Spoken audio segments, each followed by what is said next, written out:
And as you know, ABC News is always looking for ways to bring American jobs back to America. So this week, it was shocking to learn so many great infrastructure projects are underway in America, rebuilding bridges and roads in American cities, but they've hired Chinese firms and Chinese workers.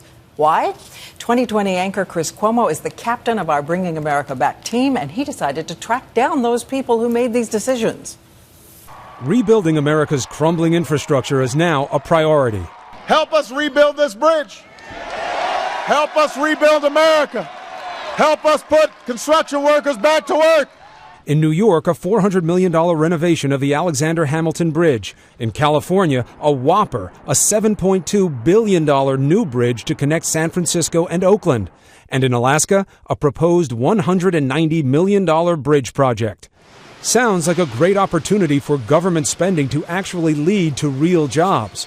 The problem? Much of the work is going to Chinese government-owned contracting firms. When we're subsidizing jobs in China, we're not creating any wealth in the United States. In Alaska, outraged union workers took to the airwaves with an obvious point. This is not the time to send more jobs to China. Our tax dollars will provide hundreds of jobs there, not at home.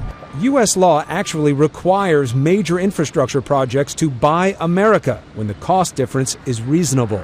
In California, U.S. firms say they would have met those guidelines, but state officials decided to turn down federal money for a major part of the bridge, allowing a Chinese company to get the job at a cost of almost 3,000 American jobs and a potential $1 billion boost to the struggling California economy. It would have had a multiplier effect because it would have not only given thousands of Californians jobs, but also the subsequent spending would have been reinvested back in our economy. Is this the best way to bring America back? We went to California officials who claim the Chinese could do the work faster and cheaper. Why can't the Americans do it as quickly as the Chinese? What makes them so special? One issue that you will consistently hear every time you go to a fabrication site in this country is that they struggle at this point in time to obtain welders. That is an issue in this country. So can you say that you guys have done everything you can to keep jobs here in building this bridge? Absolutely.